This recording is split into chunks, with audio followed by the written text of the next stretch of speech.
All right, let's go ahead and get started. It's time for the monthly market report. I'm David Childers and excited to be back for the July monthly market report. We're at the middle of the year right now, so we've got a lot in store for this monthly market report. I'm going to start off talking about where we're at in the market right now, and then we'll talk about what's coming in the second half of the year. A little bit longer monthly market report that we're doing today than usual, but I think you're going to find a lot of good information in here about the current market and about what's to come. So with that, we'll go ahead and get started. And I'm going to start right here with a quote from Ivy Zelman from the June broker report. It says, this month's overall homebuyer demand rating equaled 86 on a 0 to 100 scale, down from 88 last month and marking the first sequential decline since November.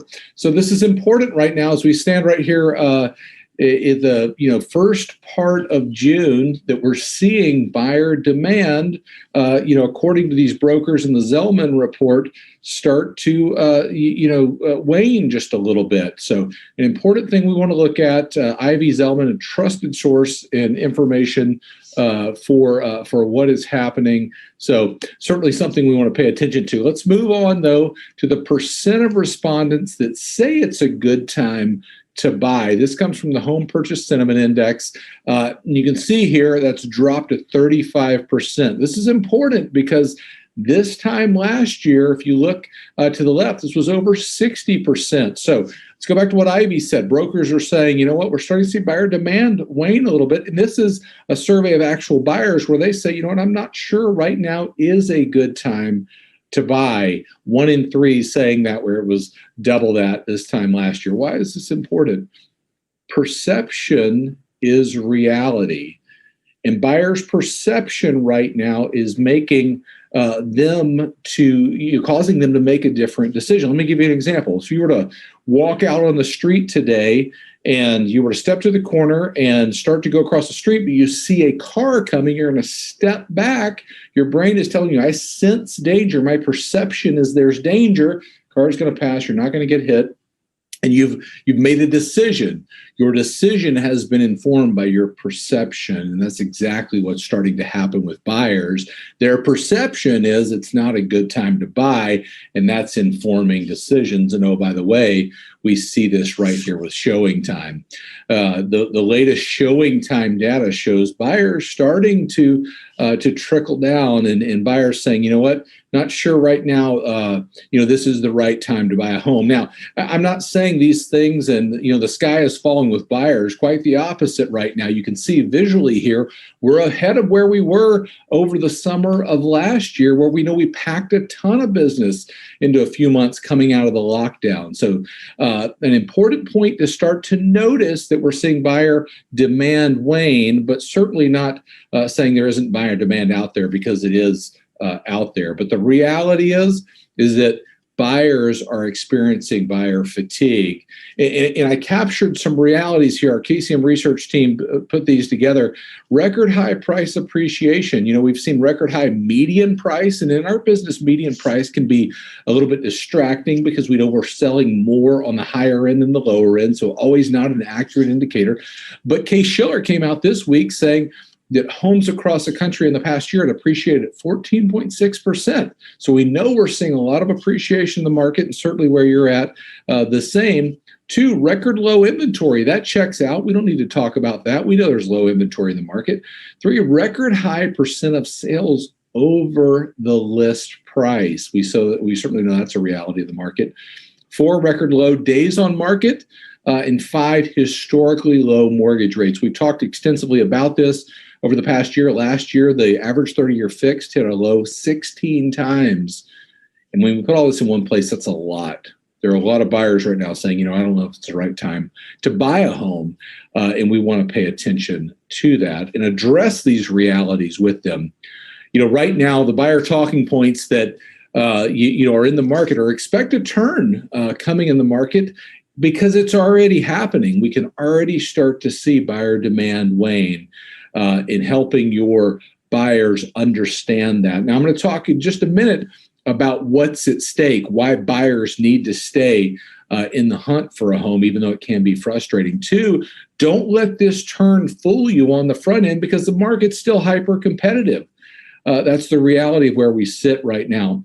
Summer is when serious buyers commit 100%. If you're working with a buyer right now, maybe time for a hard conversation to say, look, you've got to commit 100% if you're into this. And there are a lot of reasons to be to buying right now, because the risk is you're going to get left behind. That's our last talking point. Don't get left behind because certainly the price is not going down. We're going to talk about forecast in just a minute, and we know the forecast for things is going to be more expensive. Interest rates are going up and prices are going up.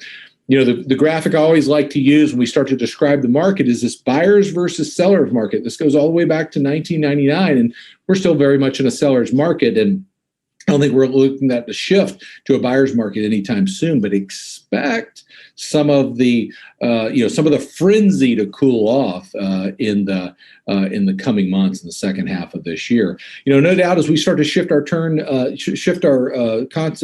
focus on from buyers to sellers. No doubt American home equity has skyrocketed. This is the latest data from CoreLogic. The average gain in equity on a mortgage home over the past year, $33,400. Significant gains in equity across the country. The average amount of equity on a home with a mortgage is $216,000. Tremendous equity in homes across the country. 38.2% of the homes in this country are owned free and clear, and we know that almost 20% is the equity growth over the past year. So much equity in homes across the country. People are tapping into that equity as they think about, okay, do we want to sell? Do we want to go out and do something? Their ears are starting to perk up as they think about is now the right time to sell. What are experts saying about sellers right now? Let's start off with Odetta Cushy from First American. It looks like existing inventory is starting to inch up, which is good news for the housing market. Parched for more supply. I can't think of a better word in the supply conversation than parched. And Odetta Cushy is right. Second, Hawes says this: we're seeing another significant week-over-week gain in inventory. This is great news for buyers. And Lawrence Yoon says supply is expected to improve, which will give buyers more options and help tamp down record high asking prices for existing homes. So we're starting to see experts talk about, we're seeing more inventory coming into market. As we go into the second half of the year, we're going to continue to see more inventory come into market. And oh, by the way, we see this right here in the latest NAR update. We started out the beginning of this year, inventory relatively flat, but starting to gain inventory. Now, we've talked about a couple of things over the last several months and even the last year: market velocity, the number of transactions, and inventory. Those listings being able to be on the market long enough to become inventory versus getting snapped up quickly. We're seeing the velocity of the market remain the same, very, very quick moving market, and inventory is now beginning to rise, which is a good thing. I want to use a quote from Realtor.com here that I think sums up where we're at. The improvement we saw in new listings growth from May to June shows sellers are entering the market historically later in the season, which could mean we'll see home buying continue into the fall as buyers jump at new opportunities. As we go into the fall, expect these buyers to come into the market, expect folks to put their home on the market, and that'll be something that we're going to continue to pay attention to. If I was talking to a seller right now, our seller talking points: don't be too unrealistic. We know a lot of sellers right now trying to catch the market. As more inventory comes in the market, the opportunity to be too unrealistic is going to have to be worked with. Wait, and you'll miss out on an extremely attractive market. It's never been a better time to sell. Surveys are saying that. Buyers starting to say, not sure I want to buy, but sellers saying, you know what, this is the best time to sell. And price appreciation will moderate as rates and inventory rise later this year. No doubt that is on the horizon. So as we start to look towards the second half of the year, I want to talk about some forecasts. Start off with forecast in talking about what we see from experts, and then we'll talk about some of maybe the headwinds, some of the challenges we could see in the second half of the year. First, we'll start off with rates, mortgage rate projections. The quick answer here is mortgage rates are projected to go up. As we look at this, by the middle of next year, this average of all of these four forecasters about 3.5%, a little over 3.5%. And, is it going to be there? Is it going to be a little bit higher, a little bit lower? Time will tell. The only question really is by how much are rates going to go up and by when?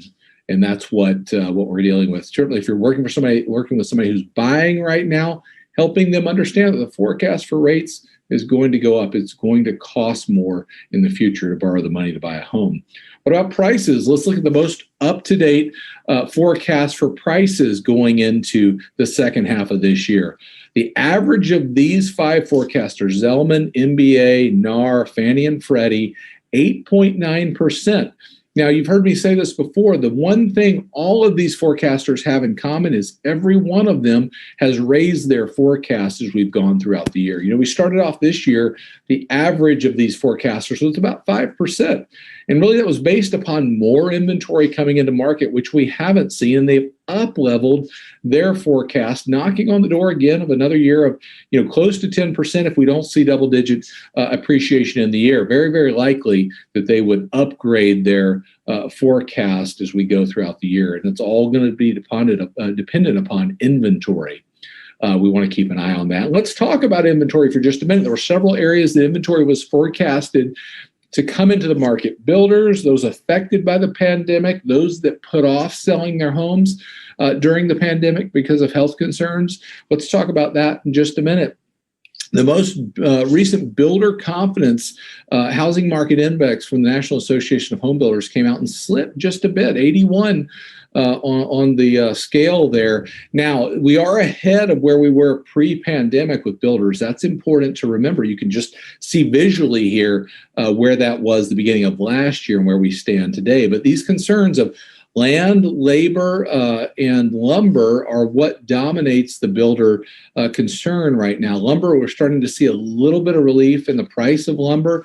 Labor, they're having challenges getting people out there to be able to build the number of homes that they have. And the land concerns are different depending on the area that the different builders are building in. We know beginning of this year starts were higher, permits were higher. They're definitely building, but will not be able to build enough to fill the void left by the lack of building for the last 13 years, which we've covered extensively. So look for more builds, but certainly not enough to be the solve to the inventory challenge. Let's talk about forbearance. Forbearance has dropped down to 3.93%.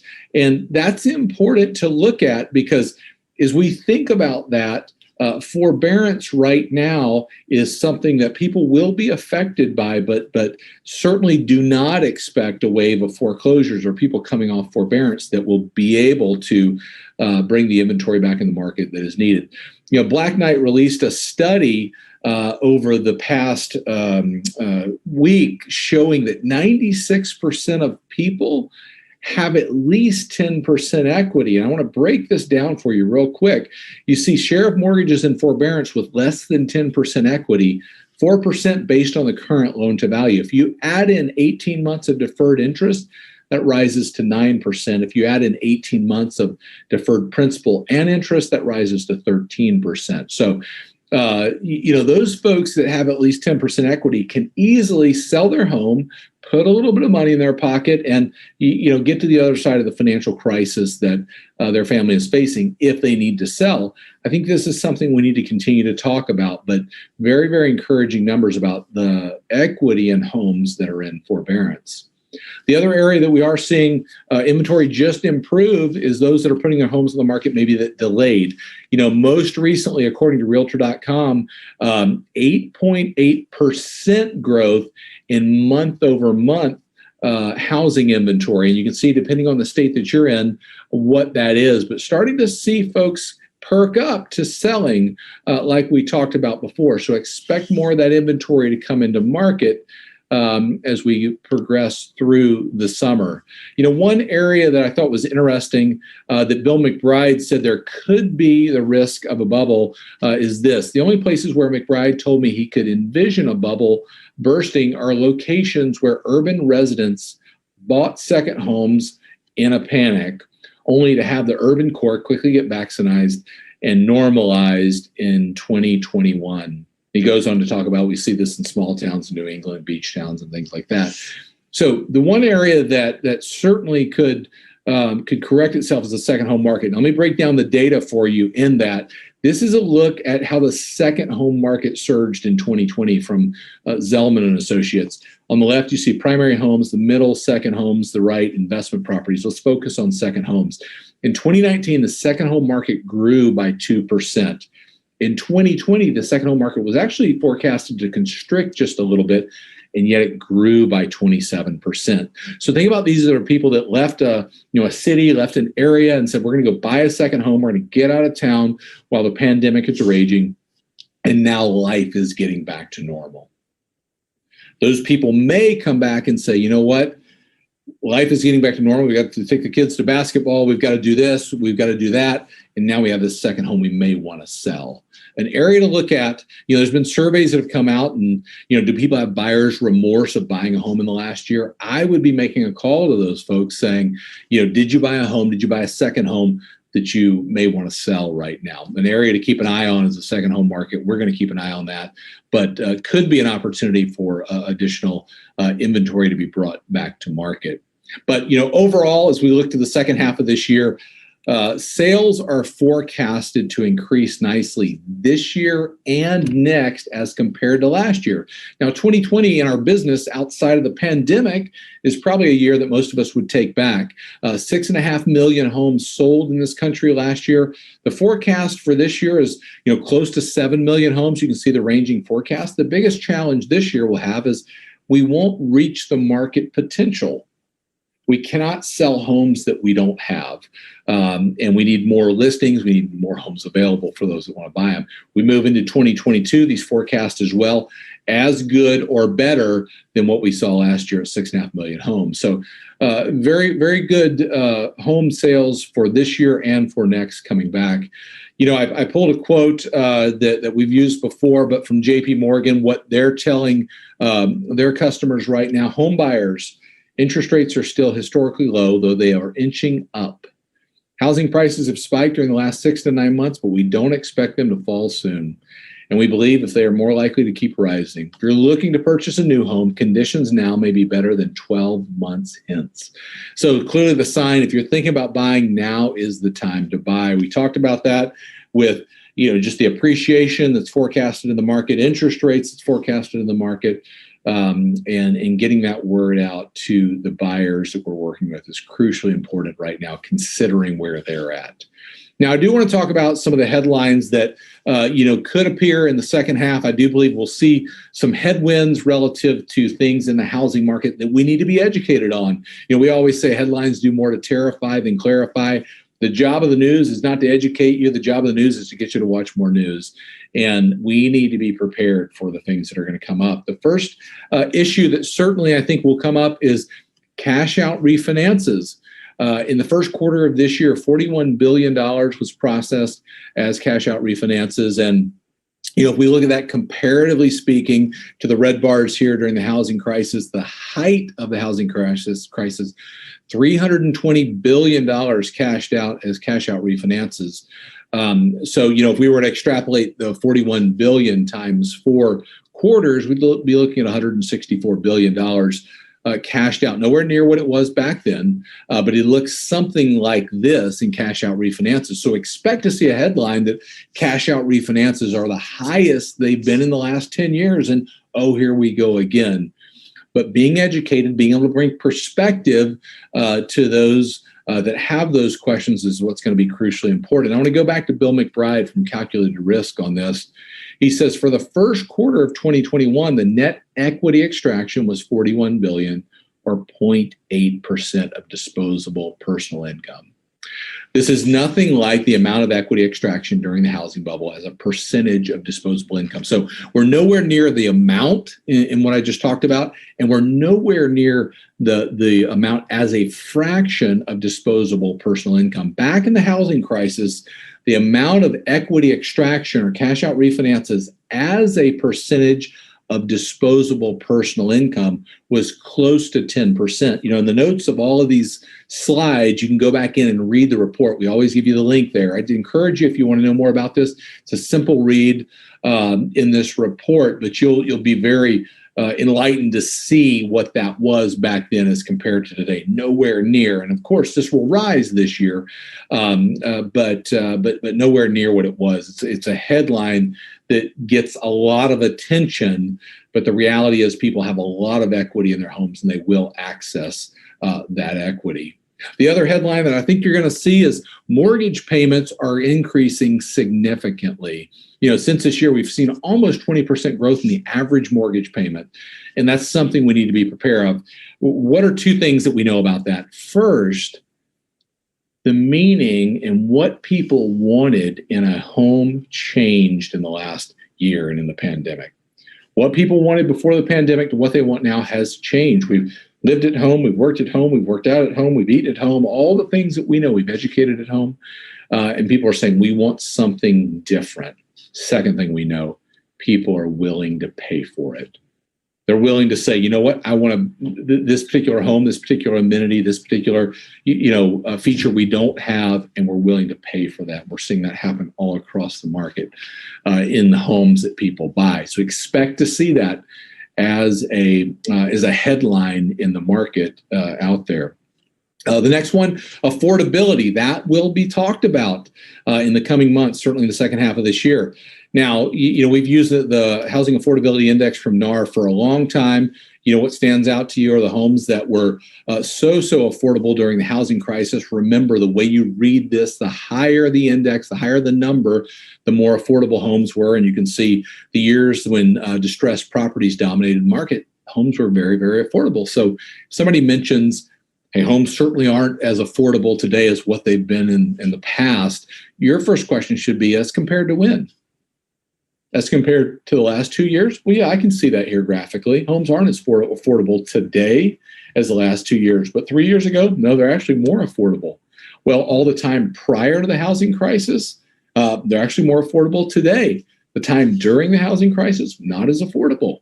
So we want to be educated on this. We want to be able to have those conversations with people and show them this is what's going on before their perception takes over and informs their decision, because every one of these issues is going to pour gas on the bubble conversation. Are we seeing a bubble? Here we go again, type of thing. Harvard just came out with their 2021 State of Nations Housing, a joint study for housing at Harvard University, and they say this: these outsized increases, they're talking about price there, have raised concerns that a home price bubble is emerging. However, conditions today are quite different than in the early 2000s, particularly in terms of credit availability. The current climate house prices instead reflect strong demand amid tight supply, helped along by record low interest rates. So not a bubble, supply and demand imbalance, and that's what we face. And that's from Harvard University. But I do believe we'll see some of these headlines. I do believe they will stoke fears of a bubble. And I do believe the uneducated buyer or seller that's misinformed will make a different decision. Now, if somebody wants to make a decision, it's not the right time for them. We want them to make the best decision, but we never want somebody to make a decision because they've been misinformed. Now, I'll wrap up with this as we wrap this mid-year monthly market report up with what's at stake right now, because I think that's the question that we have to keep in perspective every day as we are in this market. We try to bring clarity to the clients that we are serving. As a part of the home price expectation survey, the forecast for housing for the next few years is very good. They're forecasting this year almost 9% appreciation, a little over 5% next year, and then getting into more historical normal appreciation the years following. Historical appreciation in this country has been about 3.8%. Looking back over time. So what do we see here? Somebody buying a home today, the appreciation they stand to earn is significant. On an average priced home, $350,000 home, the equity growth over the next 5 years is just over $93,000. That's what's at stake, not to mention all the non-financial benefits of home ownership that we know. the ability to earn and grow equity, almost $100,000 equity in the next 5 years, is significant. And that may be the conversation with somebody that's in a situation where they're getting frustrated and they're saying, I don't know if we should continue to look for a home. If they want to pause, then that's the right thing for them. We want them to do that, but we want to also show them what's at stake right now. As always, I'm grateful for the time that you invest in the monthly market report and being the educator for the clients you serve. And we're grateful for that. We'll see you back here next month and look forward to seeing you then. Bye.